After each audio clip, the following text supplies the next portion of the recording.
오늘 주시는 말씀 누가복음 15장 7절 말씀입니다. 함께 봉독합니다.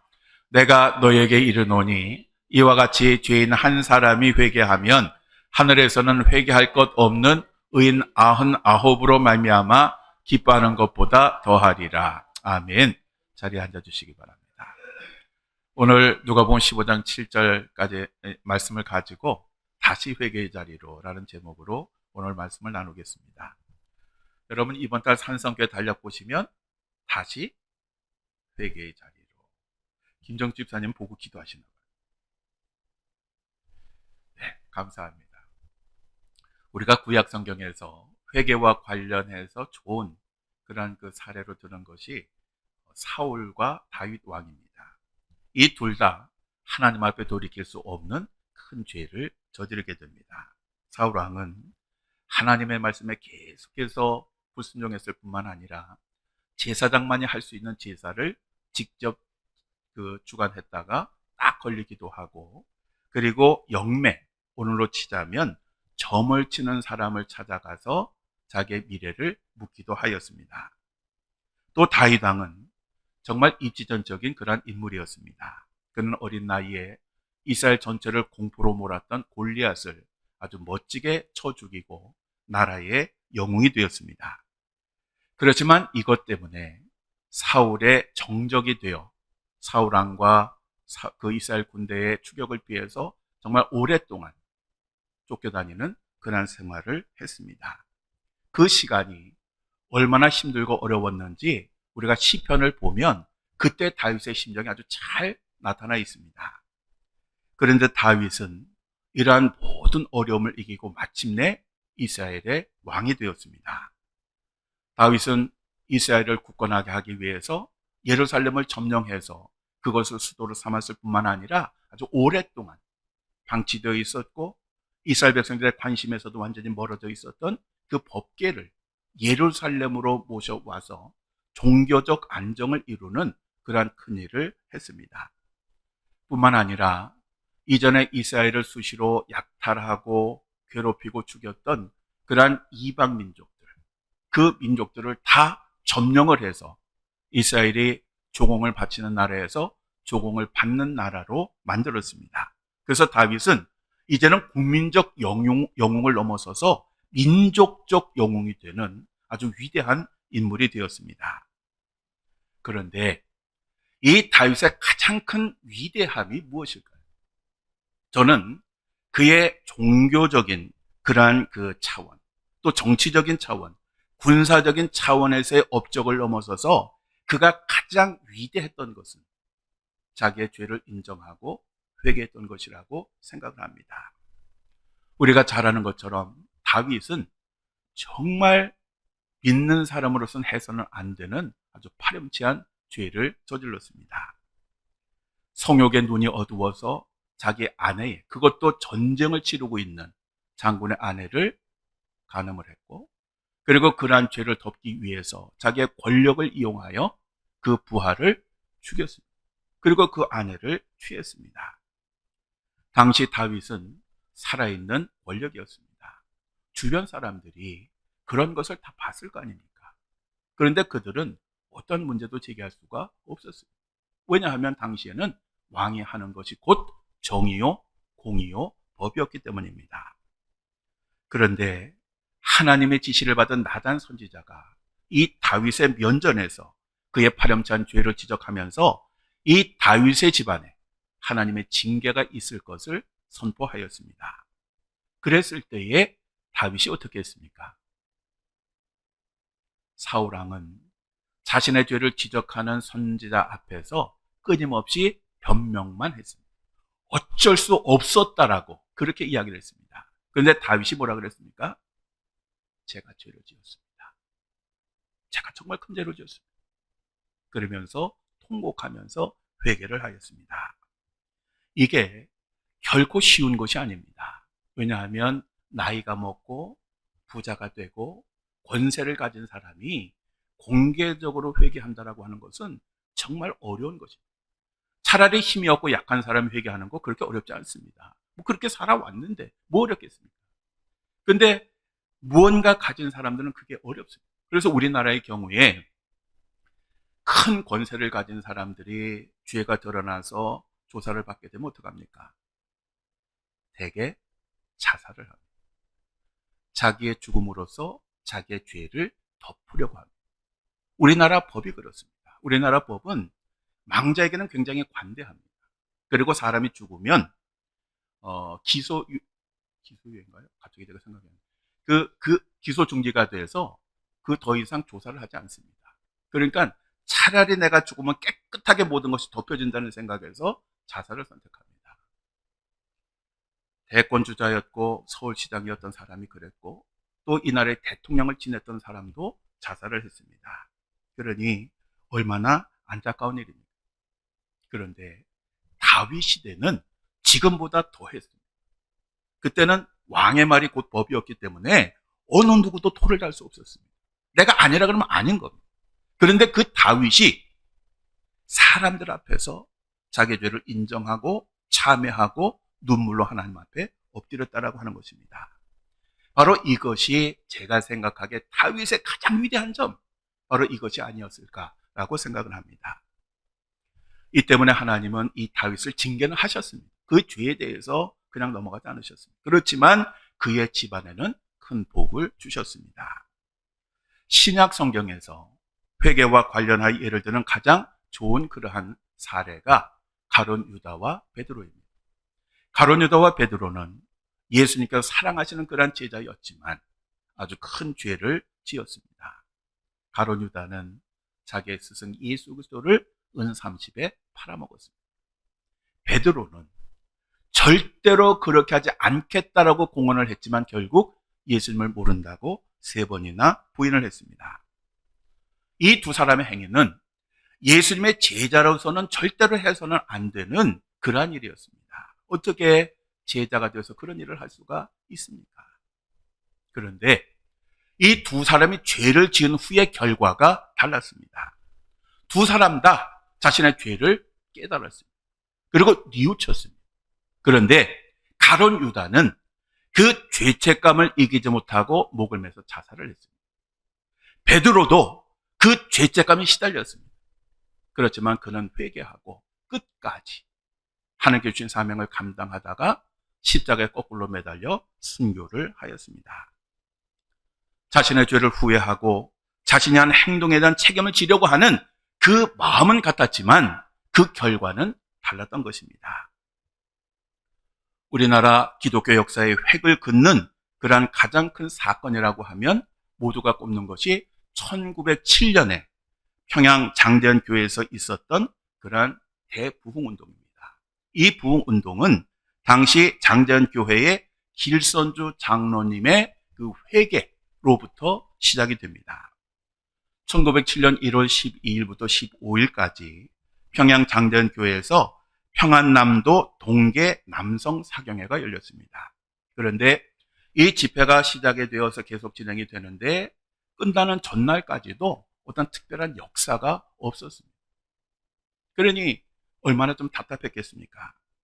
그런데 그 전날 집회에서 길선주 장로님이 자기의 죄를 참회합니다.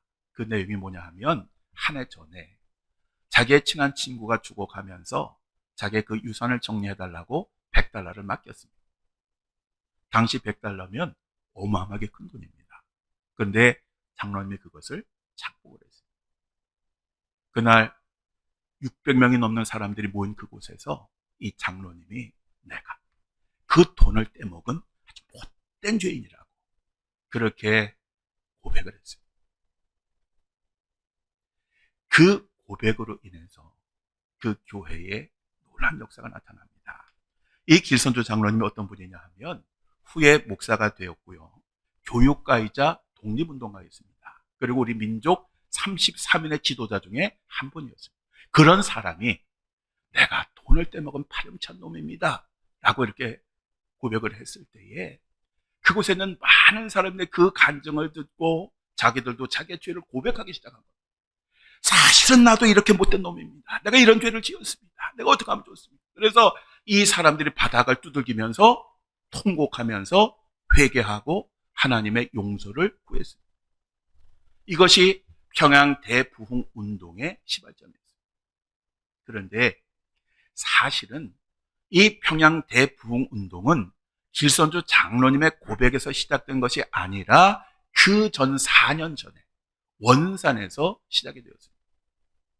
1903년 원산에서 아주 큰 회개 운동이 있었는데 바로 이것이 평양으로 이어졌고 전국으로 이어지게 된 것입니다. 당시 미국 남감리교회 소속이었던 하디 선교사가 캐나다 토론토 의과대학에서 졸업을 하고 의사가 돼서 그 학교 YMCA 파송 선교사로 한국에 왔습니다. 그런데 한국에 와서 선교를 하는데 정말 어려움이 많았습니다. 특별히 경제적 어려움이 굉장히 심했고요. 그러니까 제대로 먹는 것조차도 힘들었고, 또 당시는 굉장히 열악한 조건이었으니까 그 딸 메리가 이 땅에서 죽었습니다. 그런데 하디 선교사는 어쨌든 열정이 넘쳤지만 아주 열심히 선교를 했는데 되는 일이 하나도 없었습니다. 하여간 뭔가 이렇게 좀 가시적인 성과라도 나타나면 좋겠는데, 하여간 교인이 줄어드는 거, 자기 뜻대로 안 되는 거, 심지어 자기의 힘을 기울여 초론의 교회를 세우는데 그 교회가 불타버렸어요. 그러니 얼마나 힘들었겠습니까? 그래서 이 하디 선교사가 그러한 절망 가운데 무슨 생각하냐 하면, 이건 내 잘못 아니야. 한국은 백성들이 미개하고 교회를 세울 만한, 교회를 수용할 만한 그런 곳이 아니야 라고 생각을 했어요. 그 생각을 하니까 한국인이 얼마나 미웠겠습니까?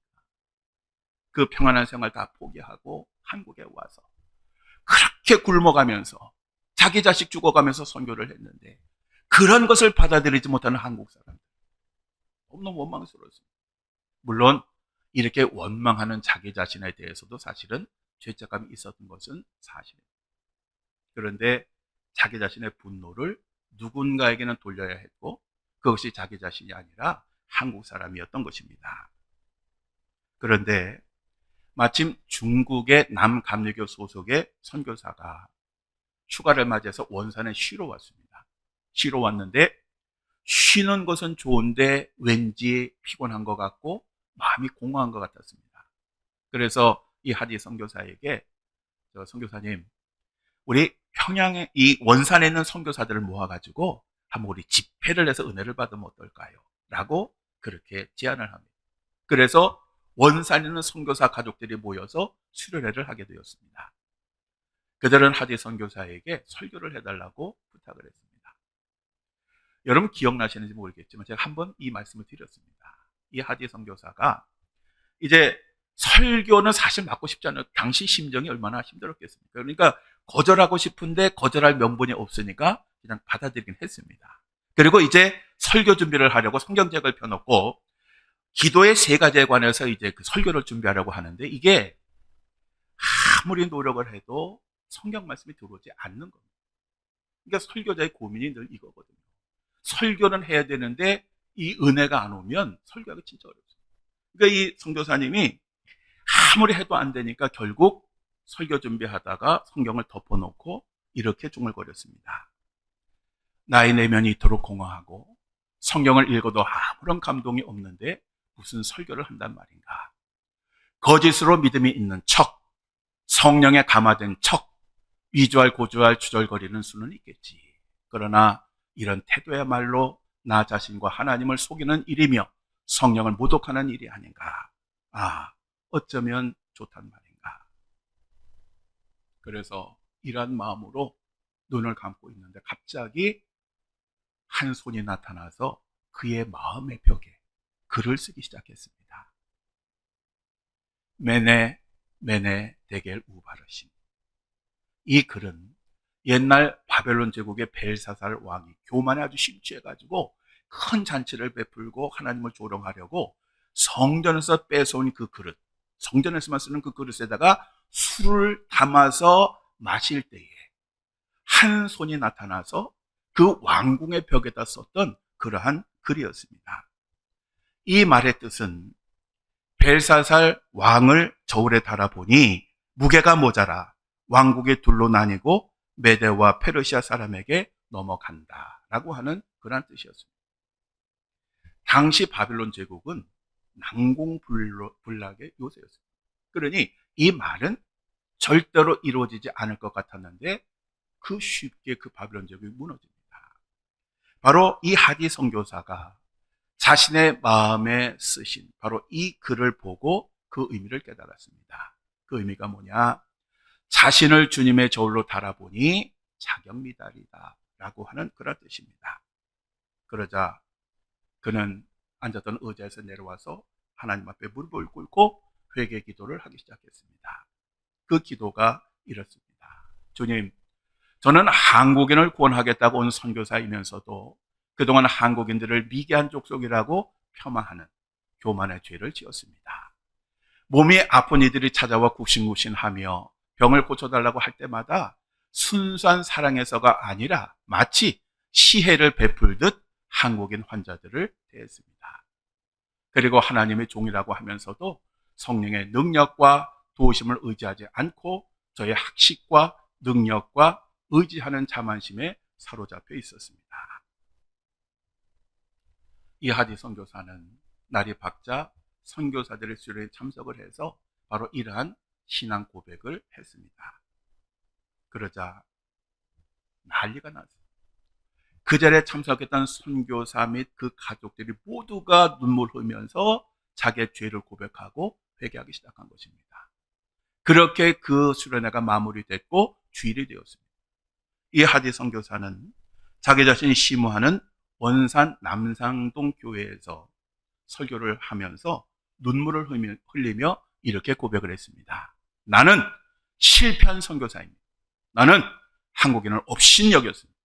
지금까지 단 한 번도 진실로 회개한 적이 없습니다. 나는 정말 오만하고 불순한 선교사입니다. 그 모든 죄를 지금 여러분에게 고백하고 용서를 빕니다. 이 고백을 하는 이 하디 선교사의 그 눈에서 눈물이 팍 흘러내립니다. 사실 이 고백이 쉬운 게 아닙니다. 만약에 이 하디 선교사가 이런 고백을 했는데 교인들이 이거 받아들여주지 않으면 하디 선교사는 짐을 싸서 고국으로 돌아가야 됩니다. 어떻게 거기서 사역을 할 수 있겠습니까? 더더군다나 한국인을 경멸했다는 이 고백이 한국인들에게 얼마나 상처를 줬겠습니까? 그런데 결과가 달라요. 이 교회 성도들이 이 고백을 듣더니 그 선교사들 수련회에서와 같이 자기들도 눈물을 흘리면서 내가 사실은 이런 죄를 지었다고, 남의 돈 떼먹었다고, 사기쳤다고, 때렸다고 그런 고백을 하면서 눈물을 흘리면서 회개를 하기 시작한 것입니다. 하디 선교사의 바로 이러한 진정한 죄의 고백과 참회가 한국 성도들의 잠자는 영혼을 깨우는 계기가 되었습니다. 그래서 교인들 사이에서 대대적인 회개 운동이 일어났고 이 회개 운동이 남산동 교회를 넘어서 1907년 평양 대부흥 운동으로 이어졌고 그리고 이것이 전국으로 이어져서 이 당시에 이 사건으로 인해서 많은 개신교 교회들이 부흥하고 성장할 수가 있었습니다. 그런데 이때의 회개 운동이 아주 독특합니다. 그것은 뭐냐 하면 보통 우리가 회개라고 하면 우리의 죄를 고백하는 것에 초점을 둡니다. 그런데 이때 회개 운동은 달랐습니다. 이때는 자기의 죄를 고백한 것뿐만 아니라 지은 죄에 대한 대가를 스스로 지불하려고 노력을 했습니다. 예를 들면 사기를 쳤으면 사기친 그 금액을 원래 사람에게 돌려주었습니다. 그리고 계집질하는 사람들은 그 계집질을 청산하고 가정으로 돌아갔습니다. 이러한 일들이 허다하게 일어났습니다. 그리고 공개적으로 이러한 일들이 일어났습니다. 사실 오늘 이 말씀을 드리는 이유가 오늘 우리 한국 교회가 1903년 이 하디 선교사가 회개하고 돌이키기 전의 모습과 똑같다는 거예요. 오늘 아름다운 교회도 있고 예배도 계속 드려지고 있고 열심히 신앙생활을 하는 사람들도 있습니다. 그런데 교회는 죽어가고 있습니다. 왜요? 교회가 본질을 잃었습니다. 오늘날 교회가 과거보다 참 많은 것이 좋아진 것 같은데 뭐가 없어졌냐 하면 회개가 없어졌습니다. 여러분, 우리가 어렸을 때 교회 출석할 때 너무너무 쉽게 보았던 게 회개하는 모습이었어요. 그때는 예배가 눈물이었어요. 전부여 의지 없어서 손 들고 옵니다. 우리 이 찬송 얼마나 많이 불렀어요. 얼마나 많이 울었습니까? 그렇게 하니까 하나님의 은혜가 우리들에게 넘치게 되었고 한국 교회가 이렇게 성장하게 된 겁니다. 그런데 오늘날 교회는 회개 모습 보기 정말 어렵습니다. 그러니까 이중적인 삶을 사는 교인들만 모여 있으니까 교회가 점점 더 병들어가고 생명력을 잃게 된 것입니다. 우리가 하나님 앞에 회개한다라고 하는 것은 우리의 죄를 인정하고 끝나는 것이 아니라 그로부터 완전히 돌아서야 하는 것이 진정한 회개입니다. 오늘 우리들은 바로 이 회개를 회복을 해야 됩니다. 1903년 원산에서 시작되었고 1907년 평양을 통해서 회개운동으로 대부흥운동이 일어난 것처럼 오늘 우리로부터 바로 이 회개운동이 시작이 되어야 됩니다. 오늘날 한국의 제일 심각한 병이 뭐냐 하면 회개는 다 얘기합니다. 어느 교회든 여러분이 이 시대 위기를 벗어나려면 우리가 회개해야 합니다. 얘기를 합니다. 목사들도 열심히 하지요. 근데 회개하는 놈이 별로 없습니다. 회개는 얘기합니다. 근데 회개하는 사람이 없어요. 회개는 나로부터 시작이 됩니다. 내 안에 있는 죄, 내 안에 하나님 앞에 온전히 서지 못한 모든 것들을 깨닫고 고백하고 돌이키고 하나님 방향으로 나가게 될 때에 그 시작을 통해서 내 교회가 살고 한국 교회가 살고 이 세상이 살게 되는 것입니다. 오늘 우리는 다시 회개의 자리로 돌아가야 합니다. 우리 하나님은 회개하면 너무 기뻐하십니다. 오늘 본문 말씀처럼 한 사람이 회개하면 천하를 얻은 것처럼 그렇게 기뻐하십니다. 그리고 그런 사람들에게 큰 은혜를 베풀어 주십니다. 오늘날 회개가 없는 심령은 은혜를 받지 못했다고 말할 수가 없으니까 그러니까 은혜를 받은 척하고 살아가요. 이게 문제입니다. 오늘 하나님의 은혜가 우리들에게 넘쳐야 되는데 그 은혜는 나의 회개로부터 시작이 됩니다. 우리 다 함께 회개의 자리로 돌아갑시다. 할렐루야. 우리 다 함께 기도하시겠습니다.